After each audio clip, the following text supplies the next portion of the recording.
Hello, hello. This is Paulo Arias with International Relocation Partner, and this is our weekly Spanish classes for the expat community.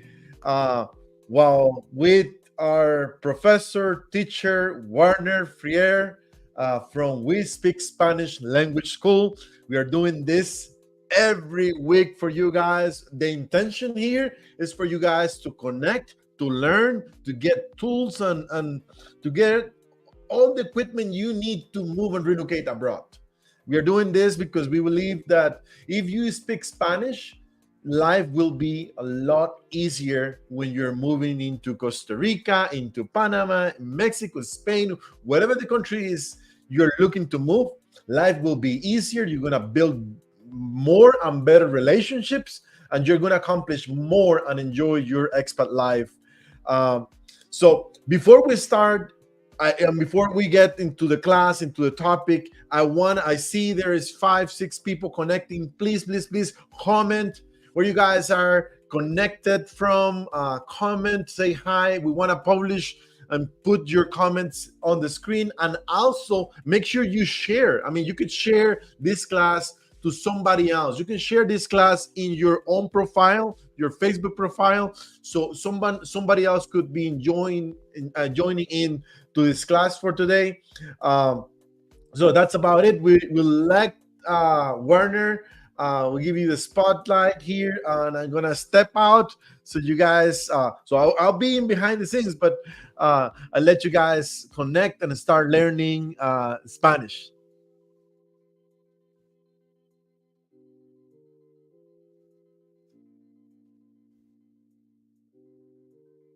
The microphone is off. The microphone is off.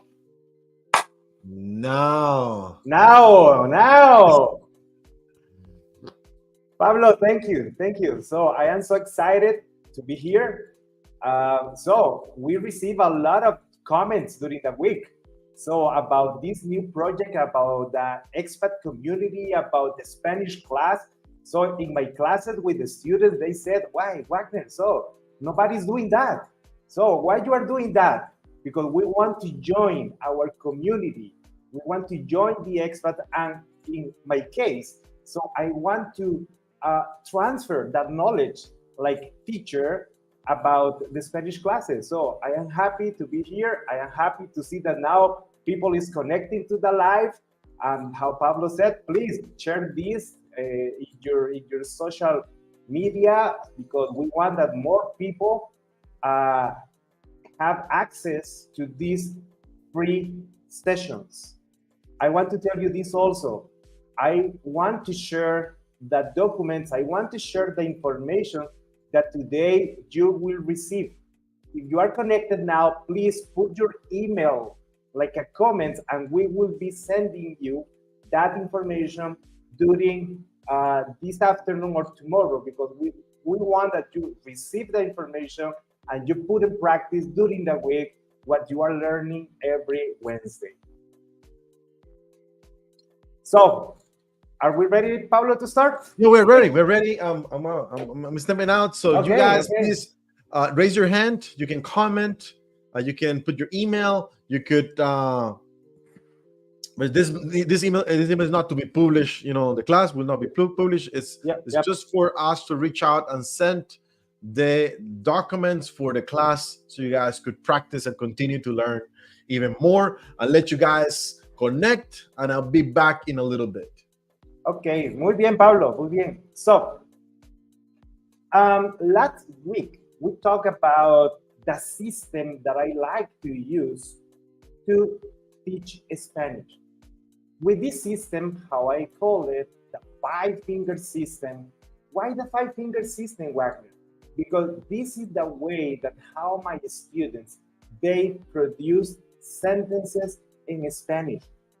Remember, there's many ways to create sentences, but when you are a beginner, when you are a beginner student and you have issues producing sentences in Spanish, this system is going to help you.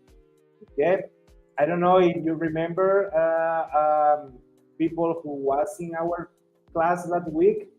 the 5 fingers, we will put information in every finger, because that is how you will produce the sentences in Spanish.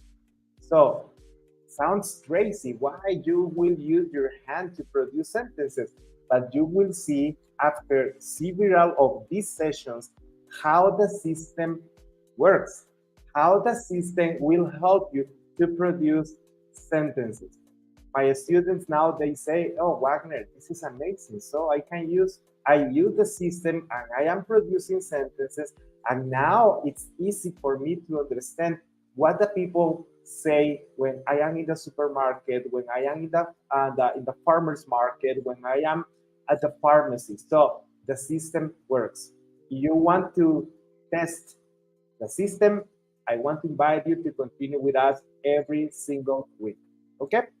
But before today, but before to start with the 5-finger system, I want to give you some important phrases that I suggest to use when you are in this learning process.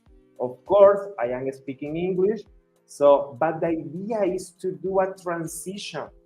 The idea is to do a transition. So we will, in classes, the idea is that we will speak less English and speak more Spanish. But how we can do that? So we will do that with a transition process. And let me share now my screen. Okay, now thank you. Yeah, this is my website. If you don't know the website, this is the website. But here I want to read, and this is part of that documentation that I want to send you after the class. So here we have some important phrases that we will use during the class, but also that you can use when you are, how I said, in the supermarket, when you are in the restaurant, when you are in the pharmacy, because these sentences will help you to speak with other people. So how you see here, the phrase number 1 is, what is the meaning of? En español, we will say, ¿qué significa? So when you have an object, when you have a word and you don't know the meaning of that word, okay, so we will use that. What is the meaning of? ¿Qué significa? Phrase number 2. How do you say blank in Spanish? En español, ¿cómo se dice blank en español? Número 3. How do you say something in English? En español, ¿cómo se dice en inglés? Number 4. Now it's not that how do you say something, it's not that how do you write something. How do you write blank in Spanish? ¿Cómo se escribe en español? This is one of the phrases that the students used to use when they speak Spanish. Por favor, could you speak slowly, please? En español, ¿podría hablar despacio, por favor? Here we have a funny detail, because sometimes, or the 70% of the students, when they say this phrase, they say despacio. Sometimes this is what you say, or maybe it's your case, and that is not a big deal, but this is exactly the idea in the classes, to try to correct that pronunciation. This is what my students sometimes they say. ¿Podría hablar despacio, por favor? Remember, the H in Spanish is silent. So we are not going to say hablar. If not, we will say hablar. We are not going to say despacio. If not, we will say despacio. Okay? Please, if you are connected, repeat with me. ¿Podría hablar despacio, por favor? Okay? Now it's your turn. ¿Podría hablar despacio, por favor. Very good. Muy bien. The next phrase is also a very useful phrase when you are speaking Spanish in Costa Rica, in Panama, or wherever you are. The next phrase is, could you repeat it, please? En español, we will say, ¿podría repetirlo, por favor? Okay, now one more time with me. ¿Podría repetirlo, por favor? Of course, we can use this in case that a person said something and it was not possible for us to understand. So you can say, ¿podría repetirlo, por favor? I want to also to say that how you can see here, the use of podría. Podría. In Spanish, we will use podría because this is a polite way to ask something. ¿Podría hablar despacio, por favor? You are saying that in a polite way, in a respectful way. ¿Podría repetirlo, por favor? It's the same. You are saying that in a polite way. Okay, the next phrase that we will study is this.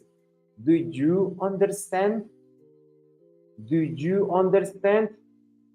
And in Spanish, we have two different ways to say the same question. Number one is, ¿usted entiende? Number two is, ¿usted comprende? So, we have two questions with the same meaning. Two different verbs, but at the end, the meaning is exactly the same. ¿Usted entiende? Pablo, ¿usted entiende? Andrés, ¿usted comprende? Okay? Very good. Next phrase. No, I do not understand. It's the same. We have two options to say that in Spanish. No, no entiendo. No, no comprendo. Or maybe the case is the opposite. Yes, I understand. Sí, yo entiendo. Sí, yo comprendo. But now the situation is maybe is not that you are not understanding. If not, maybe it's something that you don't know. I don't know. Or maybe yes, I know. En español, yo no sé, yo sé. Okay? I am totally sure that you use some of these phrases sometimes. Okay? The next phrase that we use in this transition is I do not remember. No recuerdo. No recuerdo. But if you remember, sí, yo recuerdo. I want to say something in this moment. Probably some of you, if you learned Spanish before, you are asking, hey, but why Wagner? Why Wagner is using yo? If maybe I can say just no sé. You are right. So the idea is not to use yo in some of the sentences, but remember in this step, we are connecting many of our content.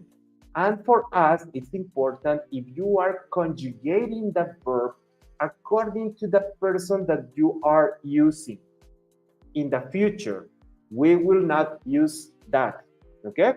But in this step, it's necessary to use it because you will connect that in your brain. So, I do not know, yo no sé. I know, yo sé. I do not remember, no recuerdo. Or you can say, yo no recuerdo. I remember, sí, yo recuerdo. Okay, in classes I use these questions, especially when I am interacting with my students. So let's read it. Did you have questions? ¿Usted tiene preguntas? Yes, I have questions. Sí, yo tengo preguntas. Or no, I don't have questions. No, no tengo preguntas. Professor, I have one question. Profesor, yo tengo una pregunta. Or sometimes, how my students, they say, Professor, I have no idea. Profesor, no tengo idea. Here, I want to show you something that we will talk about in our next sessions. In this learning process, I want that you see this important connection, because this is something that you will connect.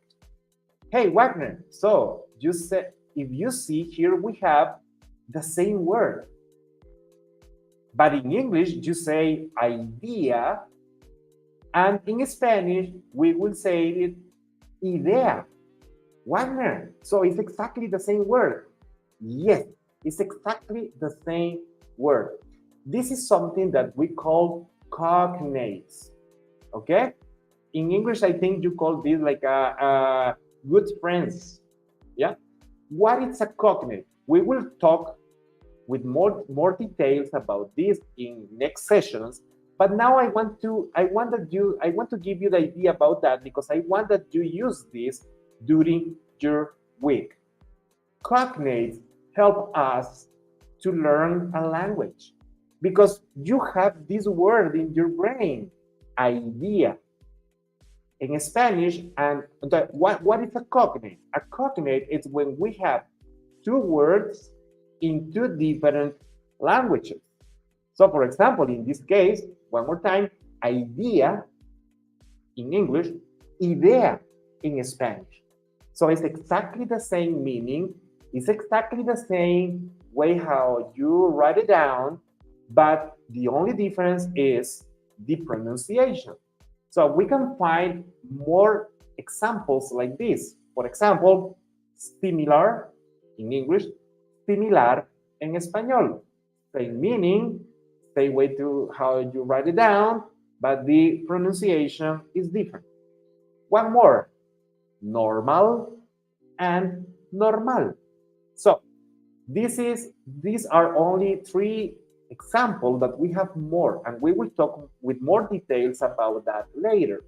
But now what I want that you, oh yeah, if I recognize cognates, so the process of learning, it will be easy because you know that, okay? So these are the important phrases that I want that you use when you try to speak Spanish, okay? Bien.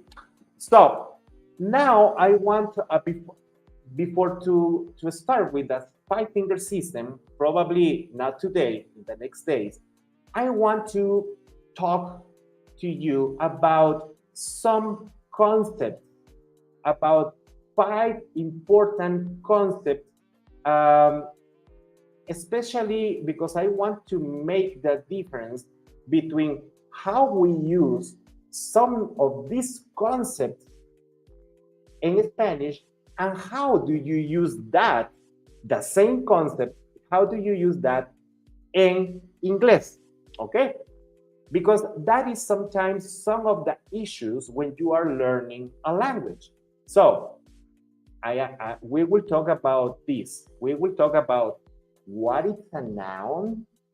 We will talk about what is an article. We will talk about what is a verb. We will talk about what is an adjective. We will talk about what is an adverb. So for me in this step, it's important that you understand what is this. And maybe, and this is the answer of some of my students. Oh, Wagner, no, I am very bad in grammar in English. Can you imagine that in Spanish? But I want to tell you that that is not your fault. Because when you learn English like a native, I am totally sure that you use that correctly, even if you don't know the formal meaning of that. It's exactly the same like, for example, my mom.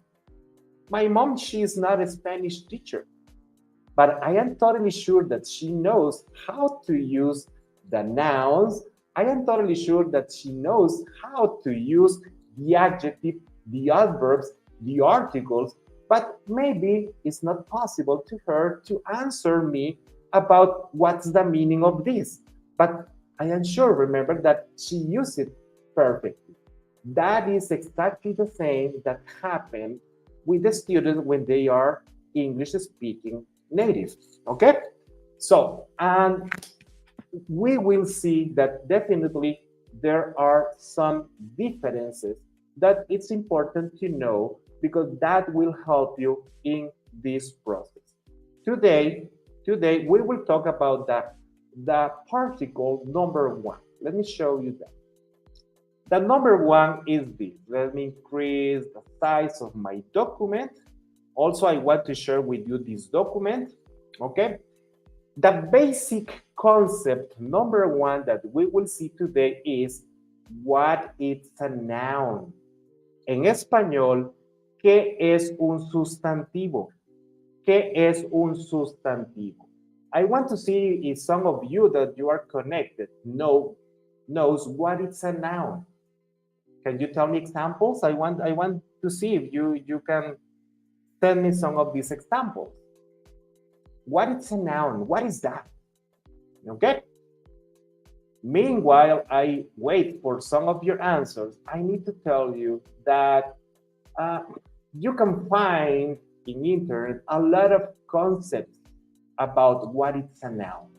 But remember, this learning process, it should be easy. What is a noun? You can see in front of you, you can see behind you, you can see to your left or to your right, and everything that you can see, those are nouns. Okay? For example, here in my office, if you see here, I have a computer, I have a printer, I have a cell phone, I have a glass, I have a book, I have a scissors, I have a glasses, I have a chair, I have a pen, I have a desktop, everything. Those are nouns. So if we want to give one meaning, one explanation about what is a noun, I need to say that a noun is a person, una persona. Let me say like animals, animales. Let me say that a noun is also cosas. You know what is cosas? Cosas, things. And also, a nouns are places. Okay? Lugares en español. Gracias, Pablo. You are giving me some of the nouns. Dog, car, book, happiness. Exactly. Happiness is a kind of noun.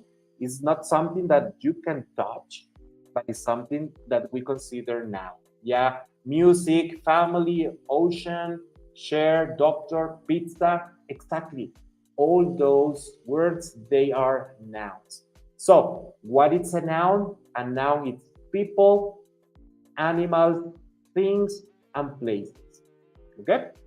So, let me put here that small list. So, for example, in English, you can say share, we can say ocean, we can say dog, we can say, I don't know, church, we can say glass, we can say bed, we can say car, we can say money. Those are examples of nouns in English. Now in español, chair is silla, ocean it's océano, and pay attention to this. Could you see that this is also a cognate? Ocean, océano. Dog is perro, church, iglesia, glass is vaso, bed is cama, car is carro, and money is dinero. Okay, you will have time during the week to create or to select your own nouns. But these are examples of nouns. But now what I want that you see is, okay, Wagner, What's the difference between nouns in English and nouns in Spanish? And there's a very important difference. So in English, basically, you have only one characteristic, talking grammatically, not talking about every object, okay? So I can say in that case that, for example, you can say share, or you can say shares.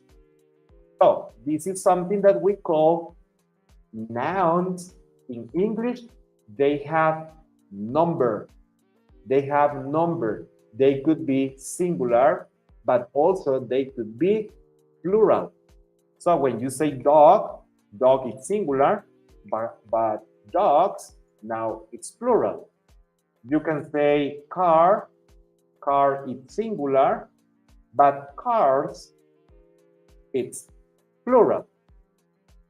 You can say, I don't know, you can say ball, singular, balls, plural.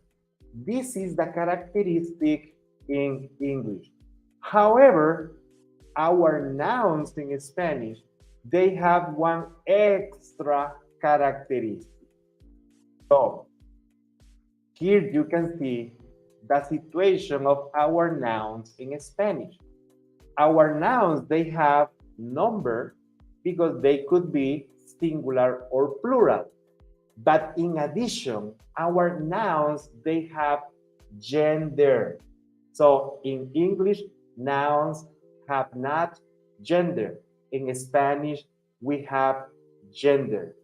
Wagner, so it's a little bit crazy how you choose that table it's masculine or if it's feminine or if car is masculine or feminine.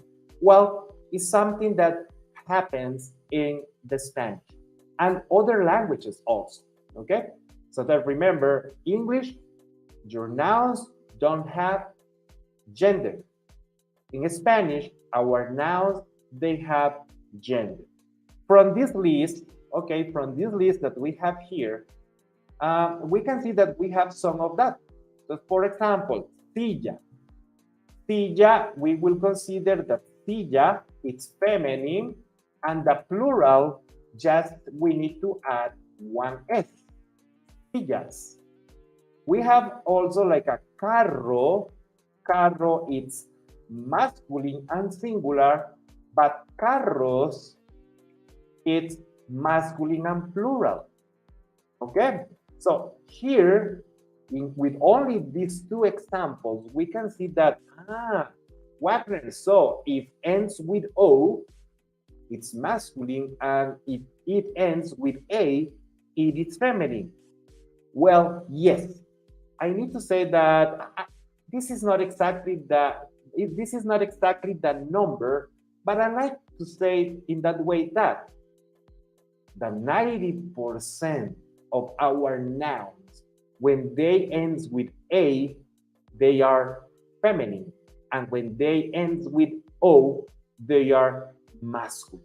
So with that number, you can see the possibilities that when you see a word in Spanish ending with the ending O, masculine, with the ending A, feminine.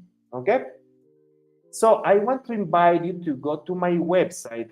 There you will find a lot of flashcards here in student resources. So you can see a lot of flashcards where you can put in practice this.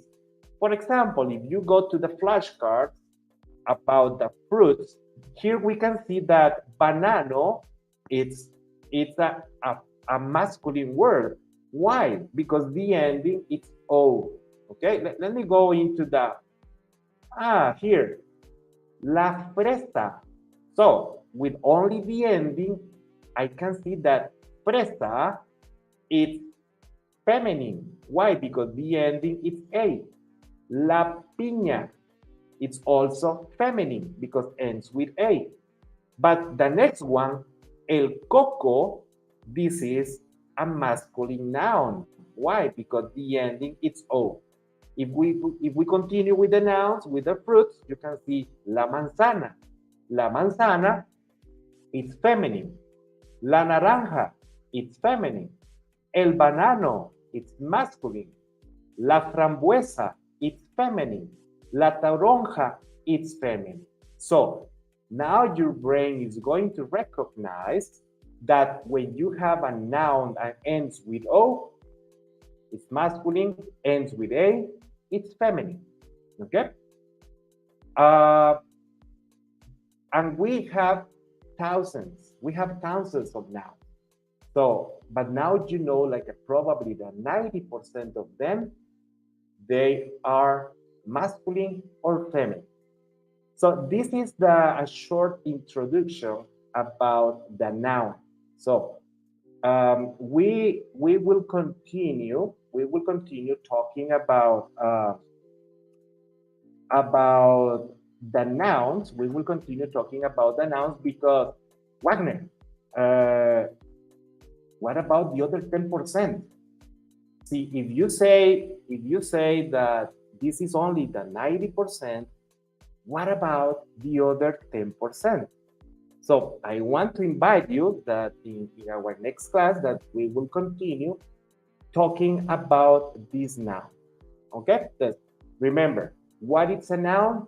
Everything that you can see around you. People, animals, things, places. In English, we have only one characteristic. Nouns are singular or plural. But in Spanish, we have four. We have singular, plural, masculine, and feminine. Okay? So, do you want to do homework for our next class? See? Okay. I invite you, how I told you, to go through my website. Here we have more nouns. So, for example, if you see this carro, it's easy to see that carro is masculine. Calculadora. Calculadora, it's feminine.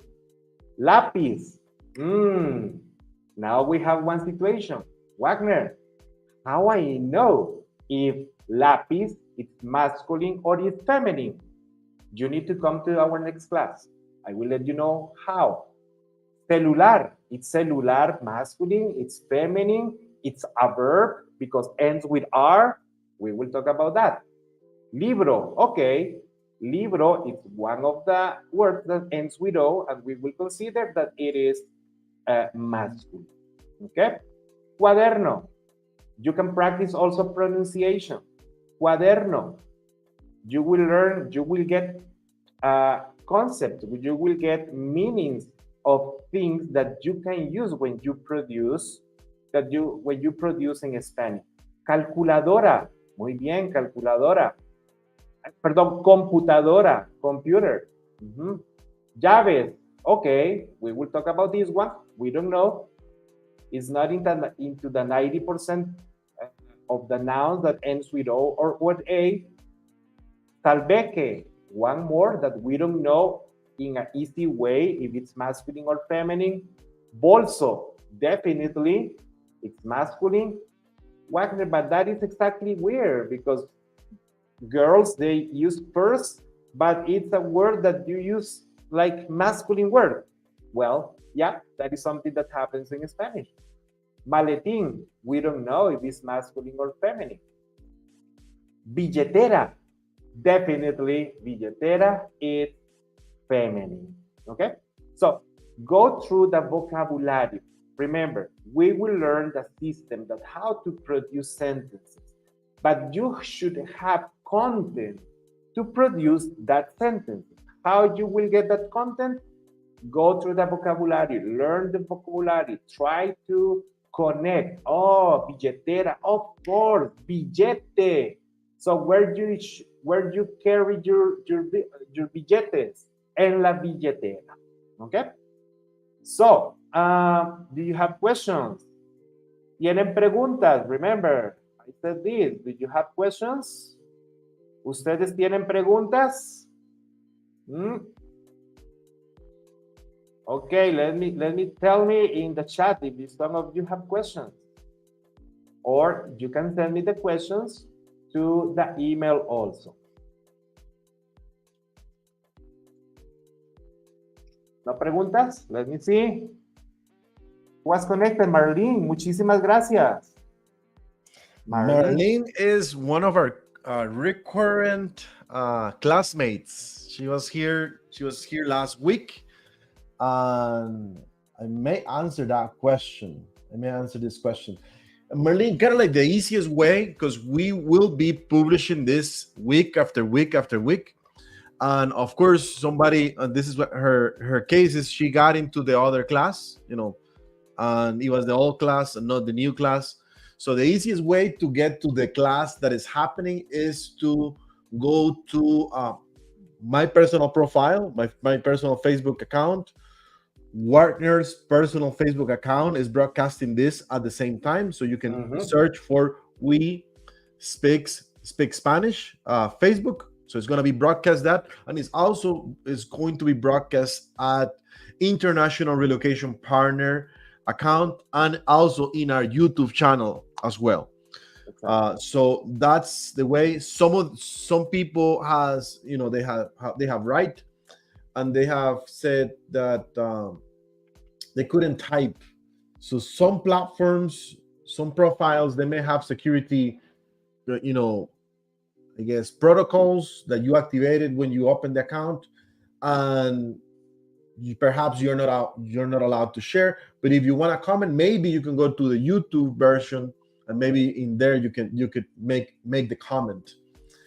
I'm excited. So we're doing this second class. We had a few people join in. Please help us share. Let your friends, audience, people around you that this is available. This is for free. We're making this effort, and if you feel this is of value of you, please share. Just comment with others.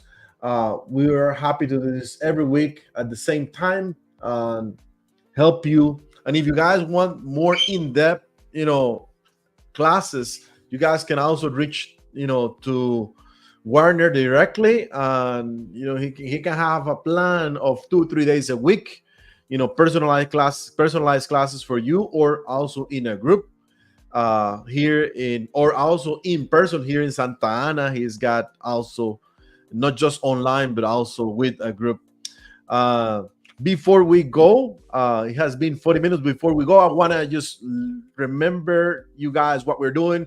This is an effort from the Expat Community. The Expat Community is an entity that we have established that gets other business owners, just like International Relocation Partner and We Speak Spanish, and other business owners to work together to provide free services for the expat community, solutions. We want to do meetups, networking meetings. We also have the local news translated into English. So if you are in Costa Rica, you are in Panama, this is available for Costa Rica and Panama as it is right now, and very soon to be available in Mexico. So if you're in Costa Rica, you can just go to the expatcommunity.com, go into the news, subscribe, and pick Costa Rica, Panama. And what we do is we're going to take the time, go through the local news, see what's relevant to the local community, to the expat community, translate that to English, and send that to your inbox, so you can be a little bit more informed of what's happening. And those are just some of the things that we are going to be doing with the expat community. We are also doing a podcast. Today we recorded 3 episodes about different topics, from immigration, from networking in Panama, from international visas and asset diversification, so you don't pay taxes. You minimize your taxes internationally. We are doing all this content for you guys, long interviews with a lot of useful information. So that's going to be available on our website, theexpatcommunity.com, and also in our platforms. So we're doing all this because we think you guys should learn and get this insight before you make the final call of moving internationally. And even if you are here, get informed of what's happening in our countries. Wagner, the last words. One more time, so happy to be here. So happy to share with you all this knowledge. So how we said last week, learn a language. If you live in Costa Rica, if you live in Panama, will help you. because everything will be easy. It is a process. Yeah, it's not, unfortunately, it's not something that you can get from one day to the other day. But when you see like you start with the process, and every single week, it will be easy for you, the communication. You will say, thank you guys for do this. Thank you. I think so. Thank you so much, and see you until the next week. Yep. Bye bye. Bye, nos vemos.